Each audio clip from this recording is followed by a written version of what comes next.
তোমার নাম? অদ্রিজা মন্ডল। তুমি কোথায় পড়াশোনা করছো? Burdwan municipal girls high school, Bardhaman municipal girls high স্কুলে। কোন ক্লাসে? ক্লাস 8। বাবা কি করেন? বাবার নাম? অরুণ কুমার মন্ডল। বাবার সার্ভিস? স্কুলে আর সেকেন্ডারি পদে আছে। এডুকেশন ডিপার্টমেন্টই আছে। মা? মা হাউসওয়াইফ। হ্যাঁ। তা গার্লস স্কুল থেকে তুমি যে গেলে, তা তোমার অ্যাকচুয়ালি ওয়ার্কটা কিসের ওপর ছিল? কোন ফিল্ডের ওপরে? ম্যাথামেটিক্স। ম্যাথমেটিক্স। ম্যাথামেটিক্সের ওখানে কলম্বিয়া ইউনিভার্সিটি যে আয়োজনটা করেছিল, সেখানে কতজন স্টুডেন্ট আমাদের ইন্ডিয়া থেকে ছিল? 3 জন। অনলি 3।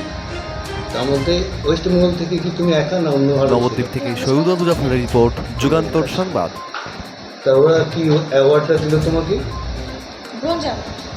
ব্রোঞ্জ অ্যাওয়ার্ড দিয়েছে ম্যাথ ফিল্ডের ওপরে কাজ করার জন্য। তো ম্যাথ ফিল্ডের ওপরে তুমি যে কাজটা করেছো, সেটা মানে স্যাটিসফ্যাকশন, মানে তোমার নিজের দিক থেকে সাফল্যতা কী মনে হয়েছে, যে এটা বেটার হয়েছে নাকি আরও বেটার করা দরকার? যেহেতু এটা আমার প্রথম কোনো ইন্টারন্যাশনাল ইভেন্ট ছিল, তাই সেক্ষেত্রে আমার মনে হয় এটা ভালো রেজাল্ট হয়েছে, কিন্তু ভবিষ্যতে আর ভালো করা দরকার। আচ্ছা, ম্যাথটা কি খুব ভালো সাবজেক্ট বলে তোমার মনে হয়? হ্যাঁ, আমার মনে হয় আমাকে খুবই ভালো সাবজেক্ট এবং খুবই ইম্পর্টেন্ট সাবজেক্ট। কারণ আজকাল তো ছেলেমেয়েরা সবাই ইঞ্জিনিয়ারিং এরা এদিক ওদিকে চলে যাচ্ছে, মেন সাবজেক্টগুলিকে ওভারলুক করে চলে যাচ্ছে। তুমি কি মনে করো main subject math is the best subject in students? Math একটা ইম্পর্টেন্ট সাবজেক্ট, কিন্তু সবাই তো মেন সাবজেক্ট হিসেবে করে নিতে পারবে না, কিন্তু আমার মনে হয় মেন সাবজেক্ট হিসেবে ম্যাথ খারাপ না। তোমার ভালো লাগে হ্যাঁ। সেই জন্যই, তাই তো?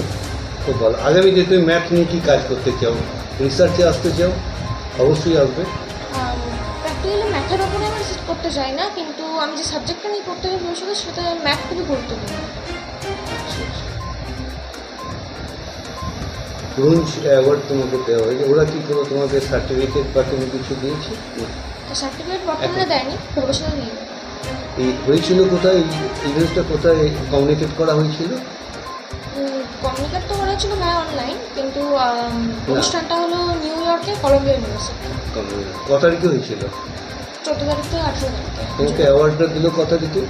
18 তারিখে। কে কে গিয়েছিলেন তোমার এখান থেকে? তোমরা কে কে গিয়েছিল? আমাদের বাড়ি থেকে আমি, আমার মা আর আমার বাবা গেছিলেন, আর ইন্ডিয়া থেকে যারা গেছিলেন তারা ছিলেন। ওরা কি এক্সপেন্স বেয়ার করেছিল নাকি সেলফ এক্সপেন্স, মানে খরচ থেকে নিজের দিতে ওই জন্য ওরা দিয়েছিল? খানিকটা ওরা দিয়েছিল, বাকিটা আমাদের করতে হয়েছে। খুব ভালো। আপনার কি দিদি বল? আচ্ছা, তুমি ভবিষ্যতে কী নিয়ে পড়াশোনা করতে চাও? ভবিষ্যতে আমি ডক্টর সায়েন্স নিয়ে পড়তে চাই। আচ্ছা, এই যে আজকালকার দিনে যে ছেলে মেয়েদের যে মোবাইলের প্রতি একটা মানে নেশা, এদিক থেকে তুমি তাদেরকে কী বলবে?